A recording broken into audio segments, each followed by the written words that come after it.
We are live. Woo! So let me tag. Let me tag everyone in here. This will be our first recording that we do, where we tag everyone ahead of time, live from the studio.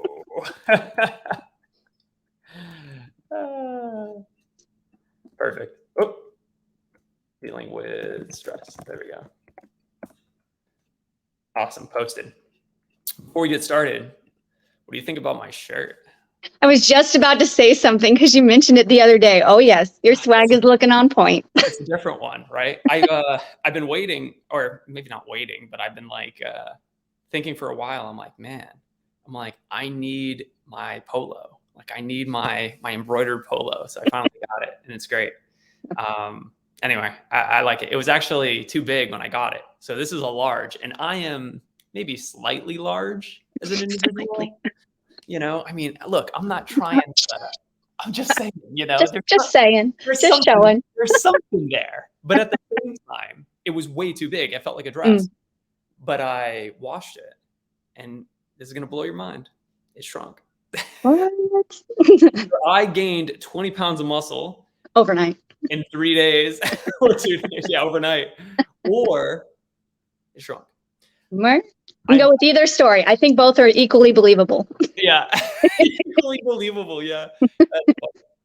Well, let's dive in. By popular request, we're going to talk today about solving emotional barriers and dealing with stress. I have a couple things that I'll be sharing my screen. Actually, got to get that set up real quick. But while I'm getting this set up, I know I usually, when we do a podcast together, and also if you guys don't know, my name's Ryan Clark. I'm the owner and head transformation coach with RM Body Transformations. And we have Charity here as well, who is the best coach ever, better than me. She is 15, 17 years plus experience, and she is such a passionate and knowledgeable individual when it comes to body transformation. We are your Aladdins on this magic carpet ride of losing weight and sustaining it forever. Usually when Charity and I talk, this is what happens. I just talk. And then at the end, she's like, cool. So Charity, do you want to start us off with this idea? Like, how do we begin to solve emotional barriers? Why is it important to even talk about this and dealing with stress? I'll let you start us off. Okay, I think as far as solving emotional barriers, it's important to have the awareness piece to know what it is that is causing you the challenges that you're facing. And sometimes we might be more likely to deny them or to just not think about them and thinking they'll go away. But that doesn't help us come to the root of the problem where we can actually start to begin to solve things.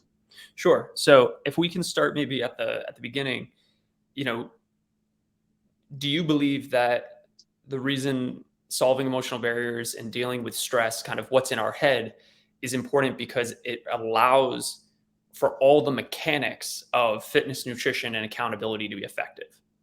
Correct. Because I think sometimes if you're dealing with emotional barriers or stress and stuff, your body holds on to everything and not only holds on to those emotions, it might hold on to the things that you're eating and stuff. And then when it's in a healthier, happier place, I think it's more likely to be lighter and to work optimally.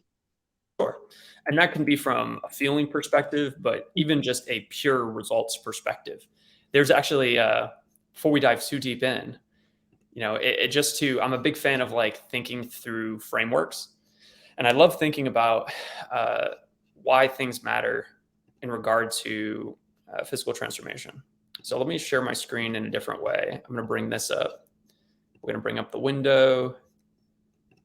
Perfect. Okay. So if we're thinking about the pyramid of priority, is that visible? Yeah. If we're thinking about the pyramid of priority, hypothetically, if human beings were robots and we were devoid of emotion, this podcast would not exist. Like this exact podcast talking about emotion would not exist. Why? Because we wouldn't need it. You would just do this and you'd be done. This whole like adherence, sleep, and sustainability wouldn't exist. It wouldn't matter, like sustainability and sticking to something, because you would just do it, right? And as long as we're doing these things, caloric deficit, macronutrient distribution, just those two things, you will get short and long-term results. Now, your health we have to get micronutrients and eventually meal timing for performance, potentially supplementation, but it's really these two. But again, the problem is not lack of knowledge.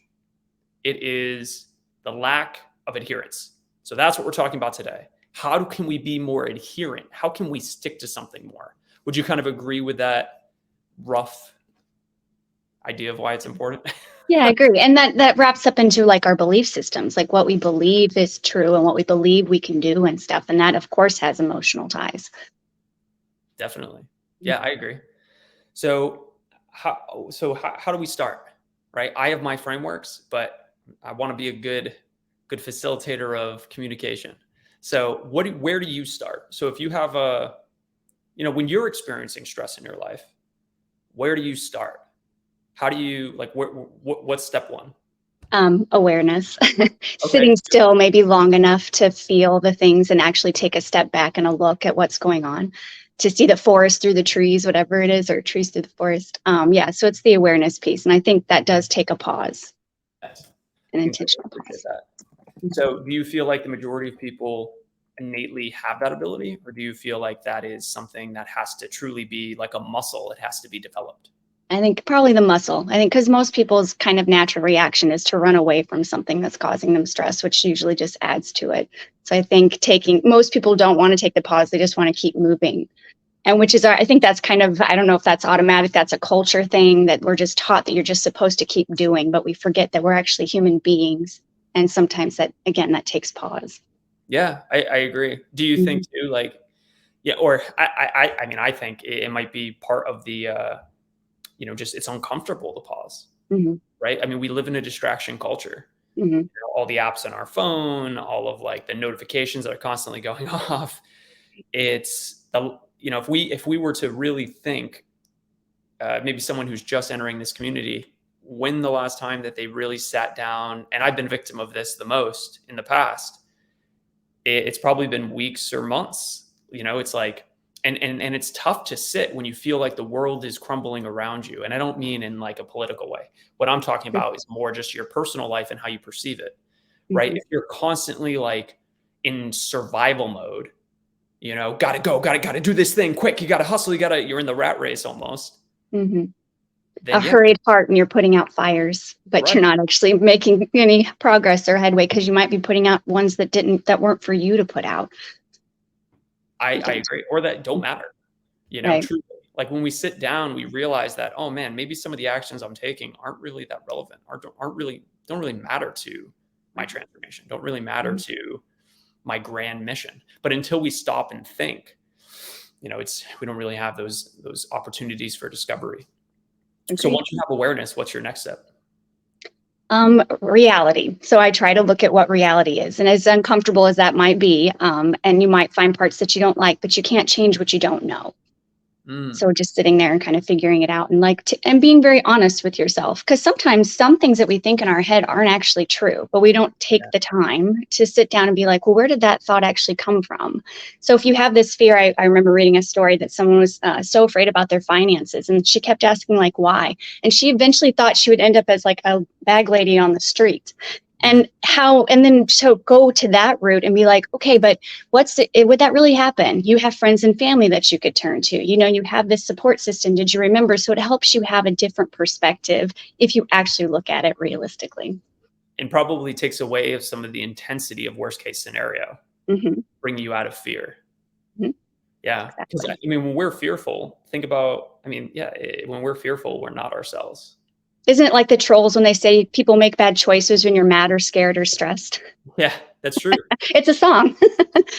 So yeah, I definitely think that's true. If you're just sitting there putting out fires and running around and stuff like that, you might be surprised at what you can do if you can take a step back, and how much you are able to do or maybe not do.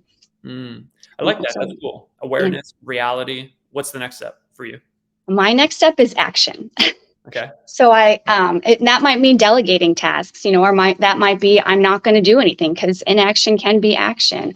And then I think that also helps me feel a little bit of momentum that I'm moving towards. Hopefully now I have a better sense of my bigger picture, that I'm going to be moving forward and taking my next step, best step, hopefully, into that future that I'm trying to create. I love that. I kind of look at that too as like maybe there's a step 2.5 in there. Mm. For a lot of people, I feel like a lot of the time we don't even need to be at our final goal or feel like we're where we want to be happy. I think a lot of people have this idea of destinational happiness. When I get there, I'll achieve, I will achieve happiness when I achieve this thing. Where instead, I really believe it's possible to happily achieve. And this step 2.5 might just be, clarity with what you want and the action plans before the action actually takes place. Just how am I going to get there? And it's interesting. I found even with, my clients, and I'm sure you have as well, if we quantify how much energy somebody feels on, let's say day 0, it's like a 2 or a 3. But the next week, 7 days later, after we've created a plan and they're starting to take action, it's already like a 6 or a 7. Mm-hmm. Now, did their body change that much in a week to where they are physiologically having so much more energy because of the food and sleep? And maybe, but probably not. It's probably psychological. And what we don't need to necessarily be where we need to be, but we need to know that the actions we're taking will get us there and have the certainty that the path we're on will work. Right. So I feel like that's very discounted, that a lot of people maybe don't even realize that that's what gives them a lot of fuel. It's just the hope in the future is power in the present. Mm-hmm. Yeah, clarity is such an important piece for sure. And a lot of people just, I think, don't take the time to keep asking that ever deepening why. Like, why is this true? Why do you believe this? And just keep asking yourself, like a little 2-year-old who just keeps saying why. But taking the time to do that, because greater clarity for sure, like that pointed arrow rather than just scattering all over the place. When you're going through something like this too, do you find that, no, I'm sure like, at this point in time, 17 years later, 15 years later, I know that, I'm better at doing it myself than I used to be. But do you find that getting an objective view sometimes is helpful to be able to solve it faster? Objective view meaning from somebody else, or are you talking about like figuring it out for myself? No, somebody else that, maybe is to the same level of awareness or like, same type of belief system, that sort of stuff. Or the after you sit with yourself, I do believe that, because we all have blind spots, right? And we don't know what we don't know. So it is helpful to have someone else to maybe shine the light or ask really insightful, powerful questions, because sometimes we don't always have, and it's okay to live the questions. It's not necessarily answering them to perfection, but just living with the question of, I love the pause, like, do I want this?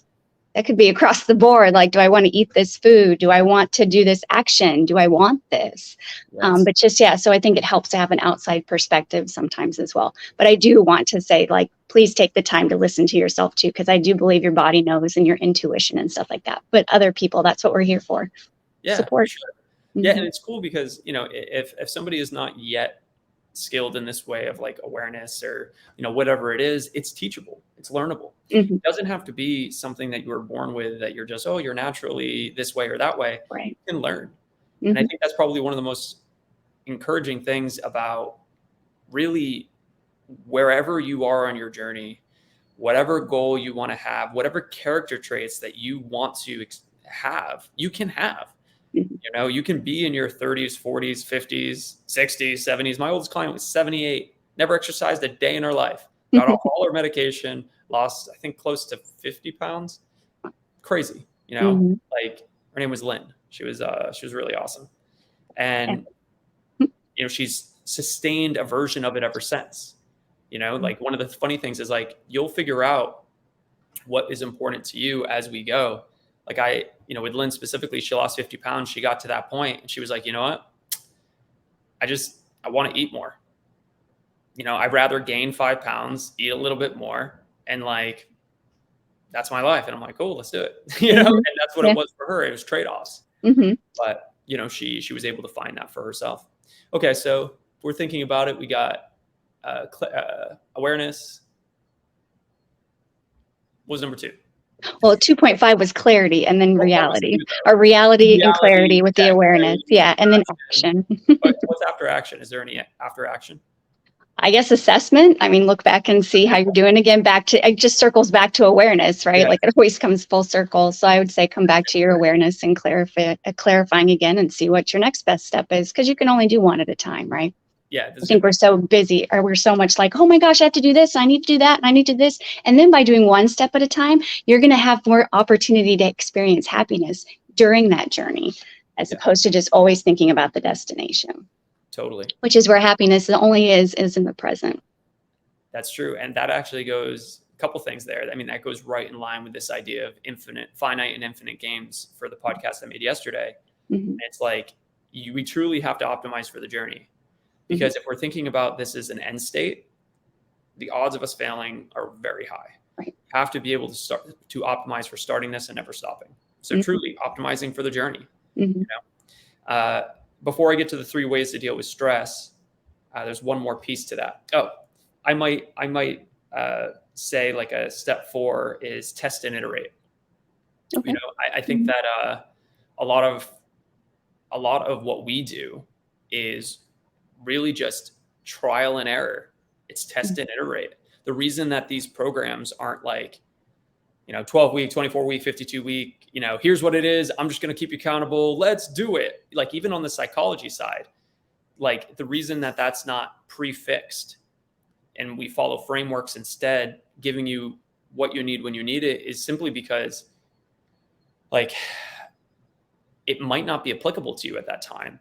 And also it's important that whatever is given to you is the thing that's going to have the best result for you where you are currently. Right. Right. I think that's so important. But yeah, with test and iterate, it's literally, and you could do this on your own. Like as much as I'm here to say like, hey, like we're awesome. Like we can help you. Not everyone needs a coach. I'm going to be straight up with you. Not everyone does. And that's okay. We're still here to help. At the end of the day, something I'm going to be talking about a lot more, which I haven't talked about a ton on a podcast yet, is what our mission is. Like our frontline mission, like the one that is really applicable to the action we're taking, is we're trying to help RNs transform their body and sustain it forever. Cool. But what we're really doing, if we zoom out further, is we're trying to transform healthcare. And you might say, like, transform healthcare? What do you mean? You're not a nurse. You're not a lobbyist. You can't do this. You don't own a hospital. But I believe that RNs have such an impact on the healthcare system, right? They are the front lines. They're the people who really care for general population that goes in there. And if we can impact their lives, we can change the way they feel, give them more energy, reduce their stress, give them a better experience of life. That's going to transcend not only to their kids, but if they're a mom, but also to their patients. And I really do believe that we can transform healthcare 1 RN at a time.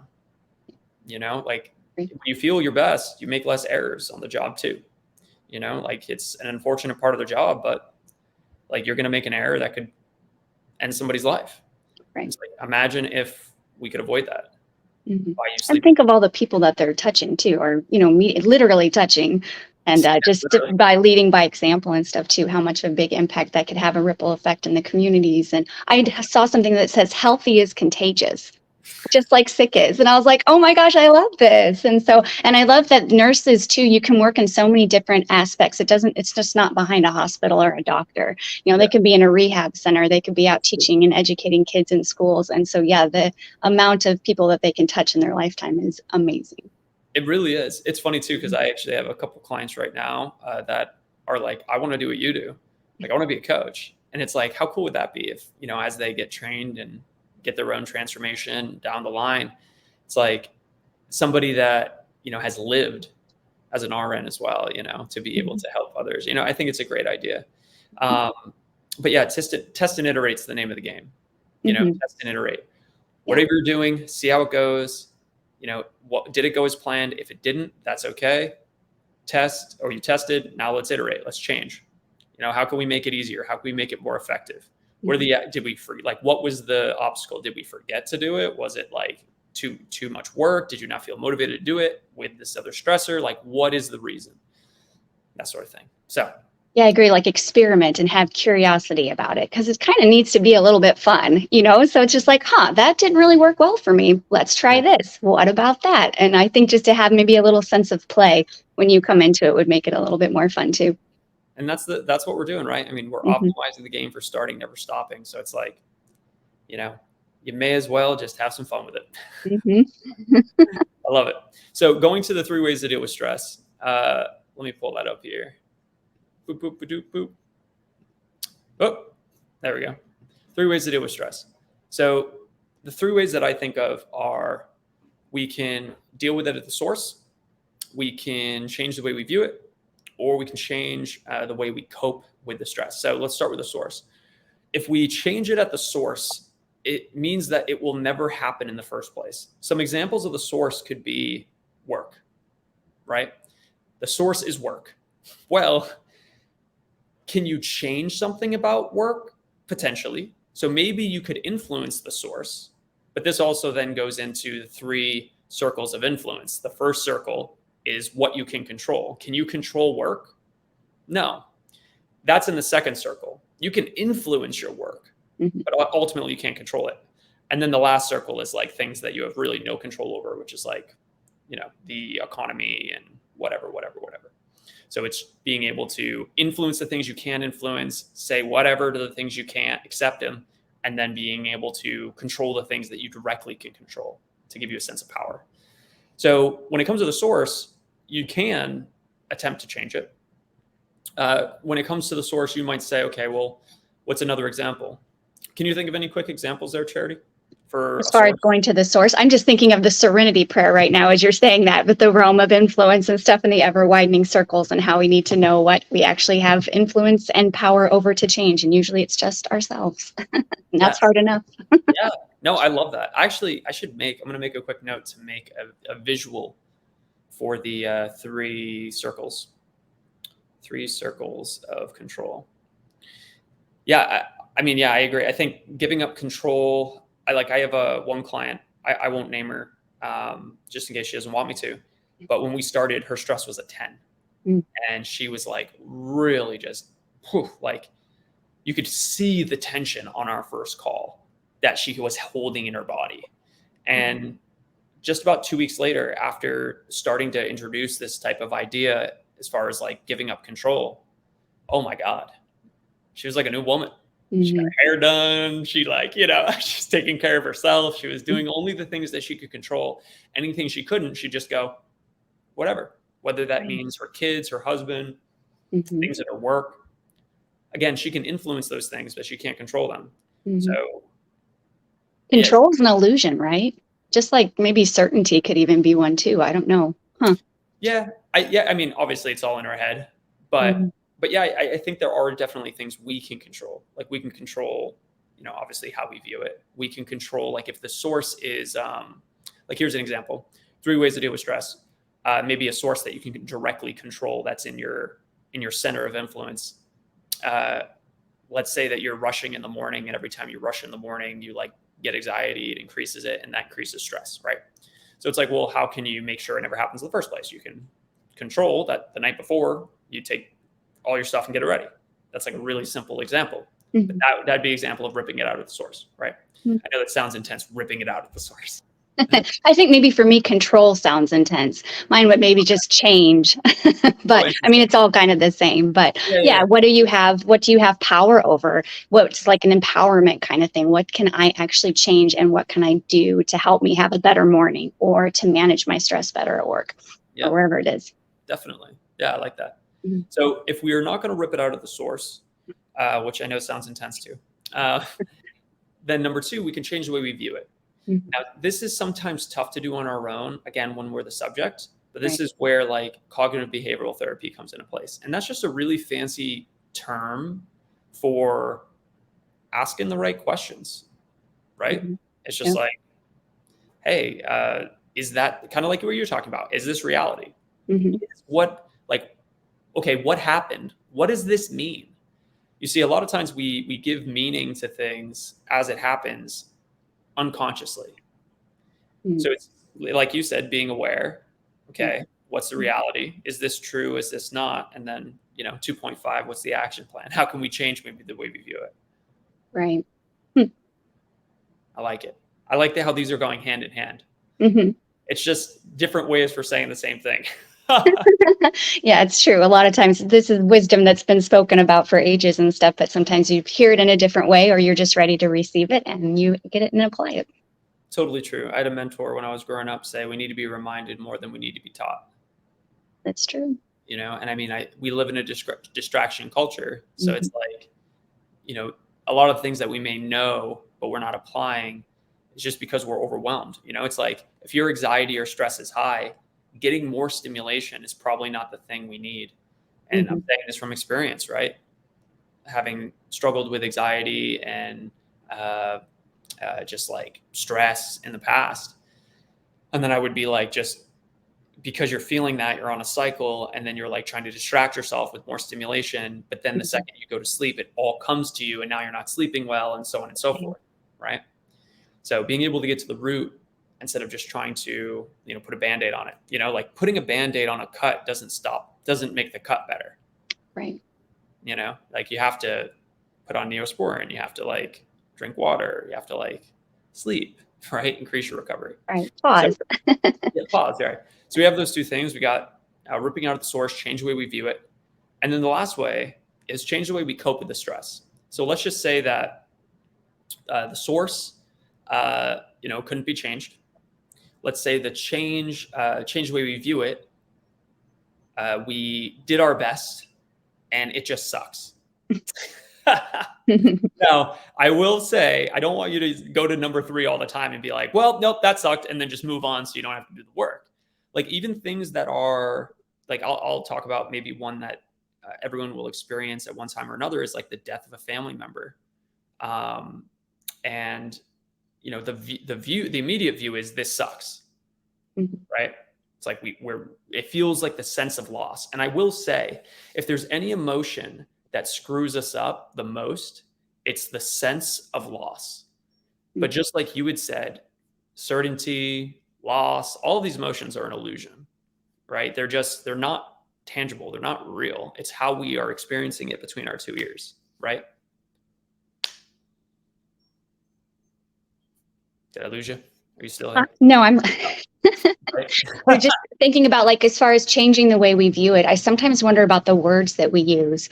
I'm stressed out. I'm having a hard time. It's okay to acknowledge that, and please share it with people, because I think sometimes just to name your emotions can also make them not seem like this big elephant, and allowing them to be in there, because we're here as humans and we're vast like the sky. Like we have emotions for a reason, and they're supposed to be like waves, and we're only supposed to ride them for, I think tops is like 30 minutes. And so you can get to, sometimes I think we're afraid, like grief. If we sit and experience that grief, like we're never going to come out of that pit of tears, but we will. But if you don't take the time to sit in that, your body's going to keep giving you ways to kind of make you do that if you're not careful. Sometimes that means you end up sick, or, you know, you just end up having a migraine and you have a whole flat out day. So I think it's important to name the things that you're experiencing, but know that it's just naming it. It doesn't mean that that is what is actually reality. That's a really good point. Talking about how your body will give you signals for what it actually needs. I was actually just talking to a client this morning about this, and how she was talking about how like she didn't understand. She slept 8 hours and she was still tired. And I said, that's actually a really good thing. And here's why. You're finally out of a stress response for a moment, right? Like the truth of it is, if you sleep and you are now out of a stress response and you still feel tired, your cup's not full yet. You still need to recover. You still need to pay off sleep debt. Your body's telling you that. That's why when you go on vacation, it takes like 3 or 4 days for you to feel good after sleeping 8 hours. It's not because there's something wrong with your body. Like think about it. Like it's all about filling your cup. If you are constantly trying to empty your cup or emptying your cup, and you refill it once and you're like, I don't get it. I slept for 8 hours. It's not working. Right. Like, be something wrong. Like, no, you just need more of it. You know, you need more of that thing, and that's okay. It's like hydration, right? You can't give a dried plant a cup of water. It just drains out the bottom.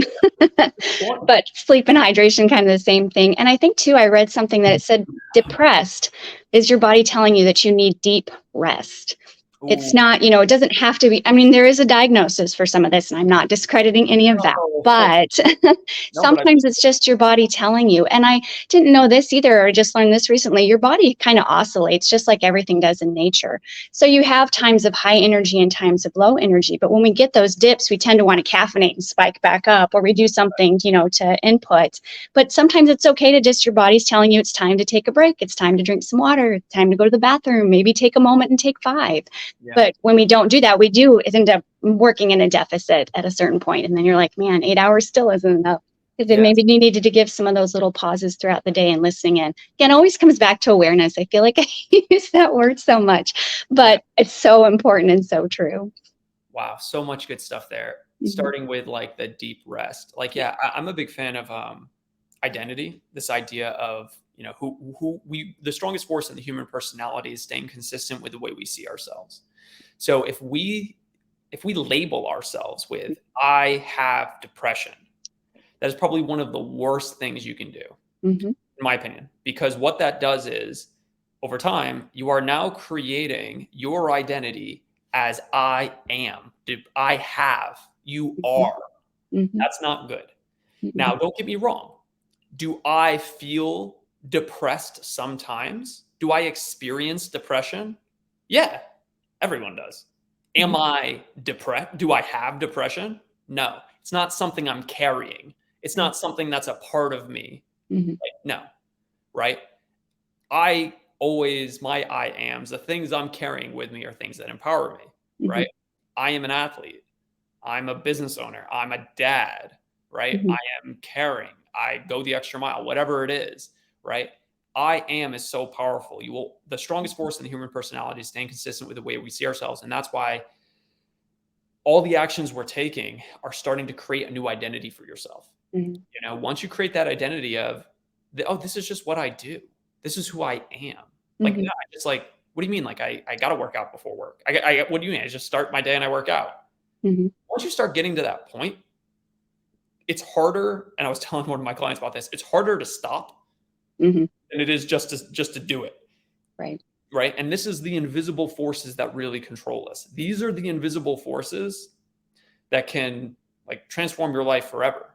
And this is Mhm. the stuff nobody talks about because they either don't know it or because they discredit it and think like, oh man, like I just need the fitness and the nutrition. Just give me the new workout plan. And it's like, Mhm.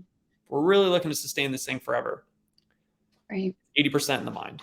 That's what we got to solve for. Yeah, taking a minute to figure out like who is it that you want to be and start moving towards that. As opposed to, I feel like when we label or we get diagnoses, because I had one, it was hard not. And then you started being called like a patient or a person with this disease Mhm. and stuff, and you're like, but that I'm so much more than that. This is just like, I don't know, something, a hiccup in Exactly. my life and stuff like that. And how am I going to adjust accordingly? And I'm not, yeah, like you said, not carrying it with me, because I think that it teaches you learned helplessness, and you almost get like a victim kind of vocabulary. Like, this is happening to me, and oh, woe is me. And then that's not empowering. You're not going to change. You're probably giving your power to maybe a doctor, to somebody else. How Yeah. can you take your power back and be like, you know what? I have this, and I'm also resilient, and I'm also capable and still strong, and I can be healthy even with these other things going on.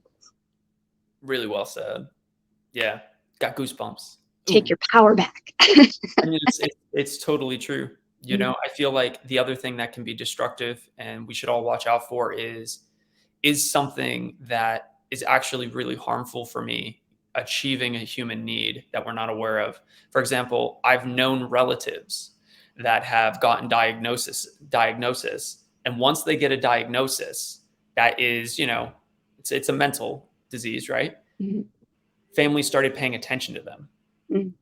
And this is a time where family would not pay attention to them. So now this is a big part of her identity because it achieves one of her human needs of connection. Mhm. So it's like, that's not good. So pretty much Mhm. she is stopping herself from getting better Mhm. because this is giving her a human need. This is the same thing with any internal conflict, right? Smoking cigarettes. We know it's bad, but we know it's bad or unhealthy. I don't like that or bad. We know it's Mhm. unhealthy. I think Right. we can all say it's unhealthy. Mhm. But at the same time, if it achieves three or more of your human needs as an addiction, right? You have certainty every time you take a drag or go out and get your cigarette, you know you're going to start to feel better. But why are you really feeling better? Is it the carcinogens you're putting in your body? No, it's awareness. It's stopping. It's breathing. You know, your breath is like the string of a kite, right? If you aren't breathing well, it's like your string is super tight and it's right here and it's just waving around like crazy and it's like, ah! But if you take your time to breathe, you extend the string and you can start to fly. You can start to flow. I know it sounds like hippie and whatever, but it's like, this is real stuff to acknowledge. When you sleep, there is physiological truth that when you breathe, you will start to feel better, right? This is why breathing practices are so impactful and why it might sound like, you know, I was the guy that was like this, right? I was 22 years old. I wanted to learn more about like meditation and like the mind. And I remember I went to, you know, some type of yoga person. And I know this sounds funny. That's not disrespectful in any way, but that's how I viewed them at the time. Charity is actually probably the closest coach we have on the team that reminds me of that person who we respect. But at the time I was immature and I just didn't really know a lot. So they were talking about breathing and just like coming down. And Charity, you were talking before about how we're starting to experience a low and we just want to, you know, oh, this is bad. Let me go up. That was me in my 20s. I would over caffeinate, go. If I felt tired, I thought it was bad. Man, was I in for a rude awakening, because then once every month or so, I would crash for an entire weekend and I would just be like dead. And people were like, I don't get how you have so much energy all the time. And again, I felt like, oh, you know, I'm me. And it's like, you know, there was this whole part of myself that I just felt so ashamed to really talk about. And now I'll tell you, like, you know, I'm a lot healthier. I don't have those days, but yeah, on like a Sunday, I relish the feeling of being tired. I relish at night feeling tired, because what that tells me, this is cognitive behavioral therapy, right? What do I view it as? Nothing changed. I still get tired, but the difference is how I view it.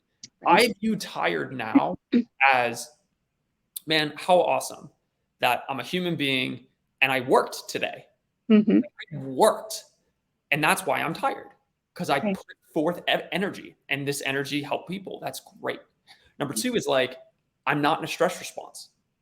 Because if I was in a stress response, meaning cortisol, right? Like, or take caffeine, whatever, you're hyped up. That means you're not recovering. So it's like, I like to feel tired because it tells me, okay, I'm recovering. And you know what comes after recovery? More energy, naturally. And like, that's how I've naturally gone. And this is not like, I know a lot of people, do you take caffeine? I like coffee, but I wish it didn't have caffeine because I don't really need it.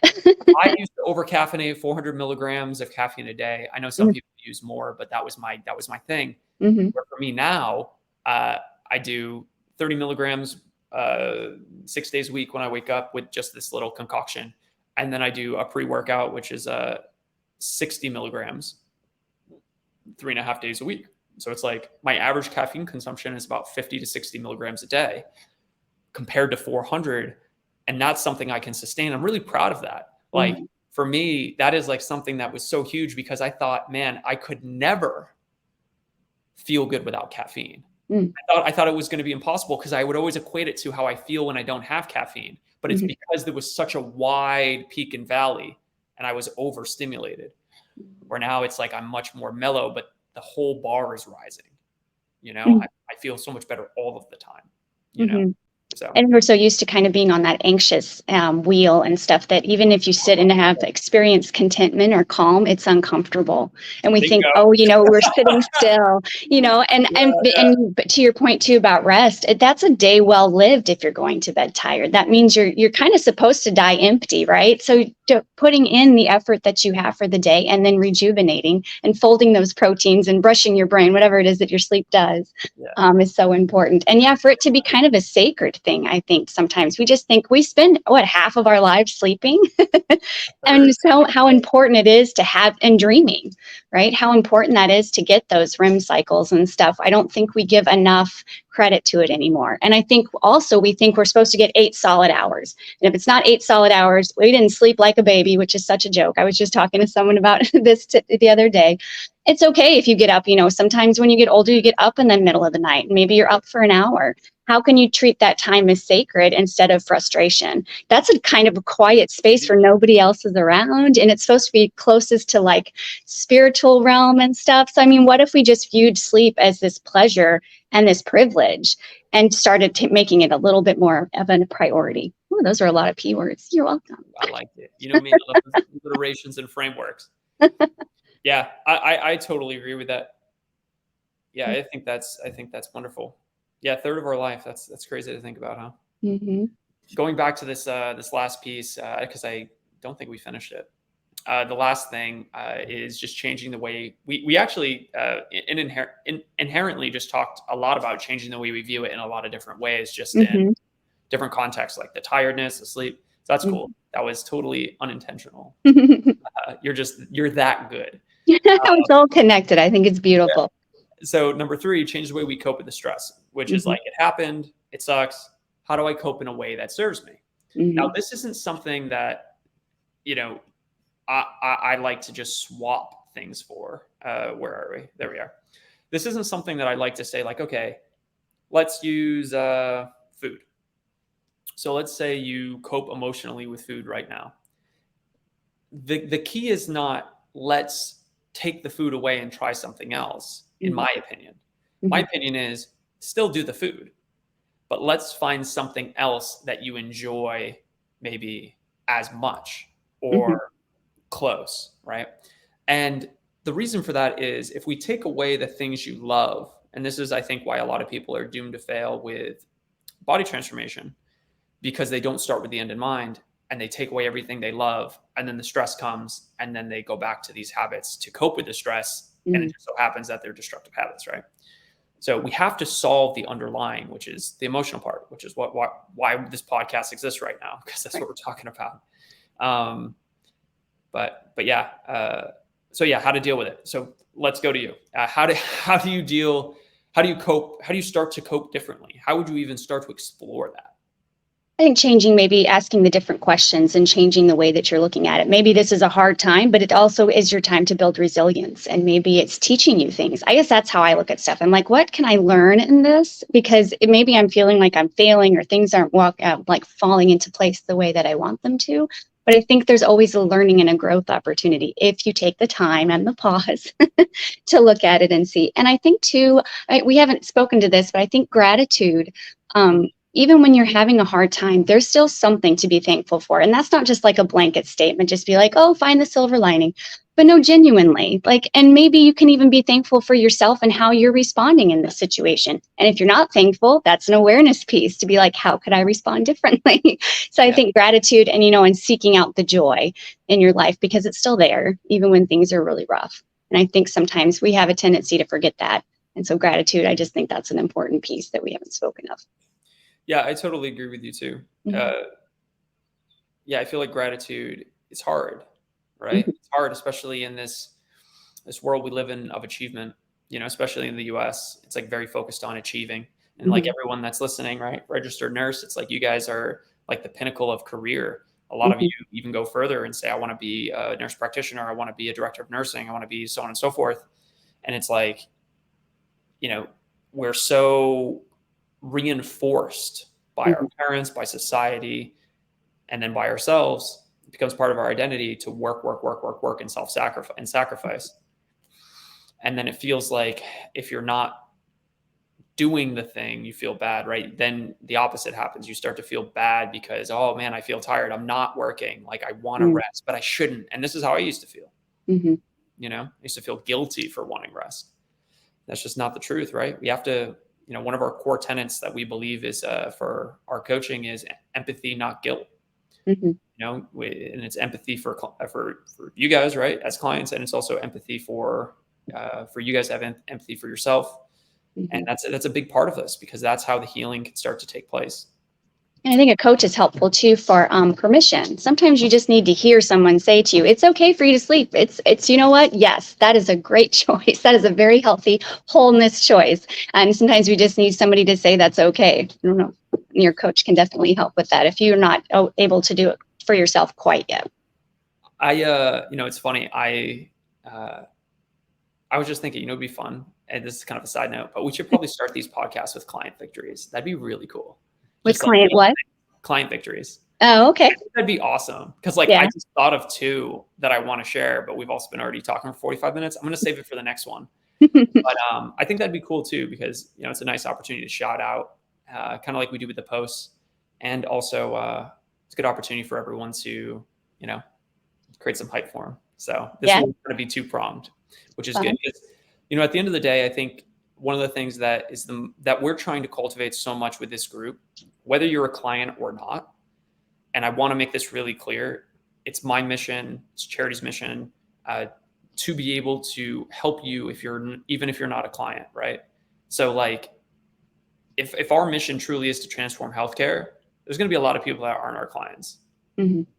Doesn't mean we can't help you, right? So whether you're listening to this podcast, you hear something and it sticks and it works, comment. This isn't just for clients. No, this is for everyone. Humans. Are you a human? Are you a human? This is for you. Or those who identify as humans. I can't see the name. I might have to go over here to look. Let me look. I think was it Angela? Not sure. I'm gonna check really quick. We got a comment saying, it was Angela. I agree, Charity. Gratitude is great. I was keeping a gratitude daily journal. That's excellent, Angela. How has that helped you? Do you feel like the gratitude journal was helpful to you? Do you feel like it changed perspective? I think the point I was trying to make way before is it's so easy to think about the next hill we're going to climb. Mm-hmm. And because we're thinking about that, I've heard this quote: desire is a contract we have with ourselves to be unhappy until we achieve the thing. Yeah. And it's does that mean that we shouldn't strive for anything? No, it's a spectrum, right? It's a dichotomy that needs to be managed. On one side, we have gratitude, peace, contentment. And on the other side, we have achievement and working hard. Striving. So on one side is Buddha or whatever, a monk in a monastery. And on the other side is David Goggins, who, if you guys don't know who David Goggins is, he runs 100-mile races. He talks about curing your inner bitch. He's very, very enthusiastic. And he's just, he runs on broken ankles, broken knees. And he's no pain's too hard for me. Let's go. So it's do you want to be David Goggins? I don't know. Do you want to be a monk in a monastery?